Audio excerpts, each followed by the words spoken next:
voltando a falar em autossuficiência, Celso, você acha que a diversificação da produção agrícola pode ajudar aí a melhorar a autossuficiência dos países? Completamente, né? Mas não como o Haddad falou o ano passado, que de uma safra para outra nós poderíamos diversificar a produção. Nós temos um país, né? São 26 estados produtores, mais o Distrito Federal, mas existem características principalmente climáticas dentro de cada região que definem que tipo de alimento a gente pode produzir.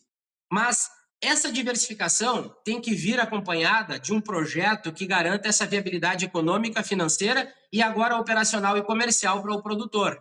Nós estamos numa dependência, Joyce, que não é aceitável. Hoje o Brasil não produz em plano safra, o Brasil não produz sem a importação de insumos, principalmente adubos e fertilizantes. Nós não tivemos, nos últimos tempos, um planejamento, e eu digo praticamente 2 décadas, um planejamento para nos tornar autossuficiente, pelo menos, para que qualquer movimento externo não venha comprometer a nossa produção.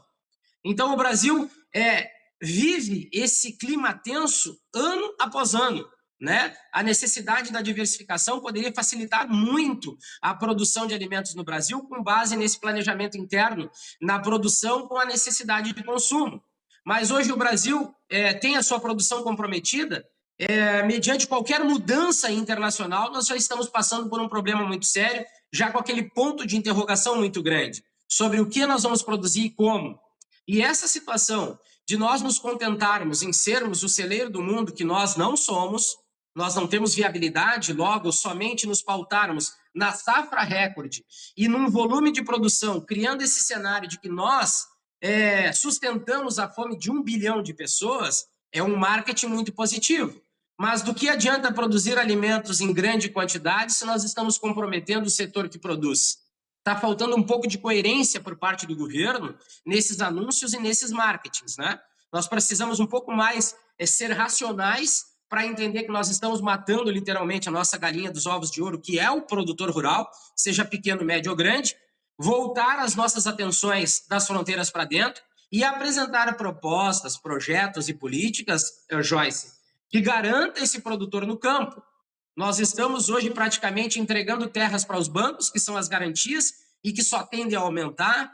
Nós temos a insegurança, né, jurídica no campo, com o marco temporal e todas as situações ligadas à desapropriação de terra e até mesmo uma reforma agrária, que eu entreguei um documento direto para o Lupion, suspendendo a reforma agrária no Brasil, porque hoje os números mostram que não precisa existir.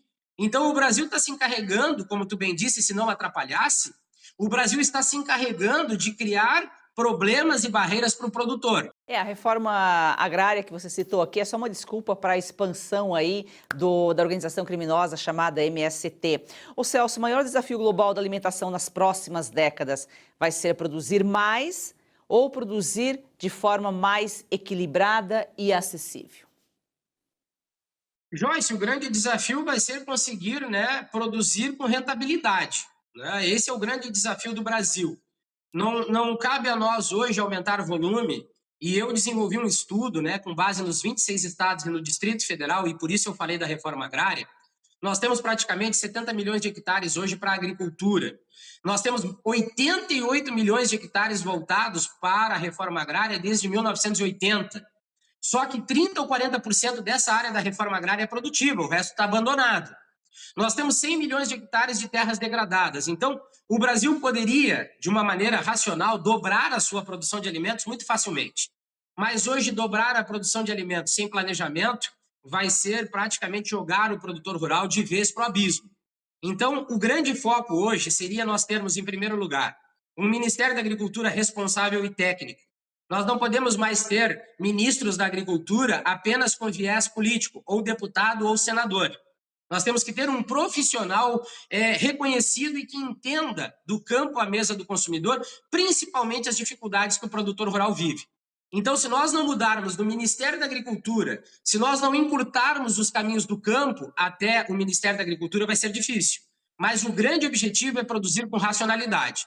Não volume, mas produzir o necessário, com o volume para atender mercado interno e externo, garantindo ao produtor resultado positivo na comercialização e, a partir daí, começar a estabilizar e colocar o Brasil como um grande produtor de alimentos, com resultado, seja no mercado interno e externo, para viabilizar essa produção que eu já estou analisando, Joyce, a partir do que nós estamos vendo no Ministério da Agricultura, que a curto e médio prazo essa situação não vai acontecer. E já me preocupa muito, né, a sustentabilidade do produtor e essa queda na oferta que já não é boa no mercado interno, hoje não tem viabilidade, os alimentos produzidos no Brasil dentro do mercado interno, já não existe esse retorno financeiro e econômico para o produtor.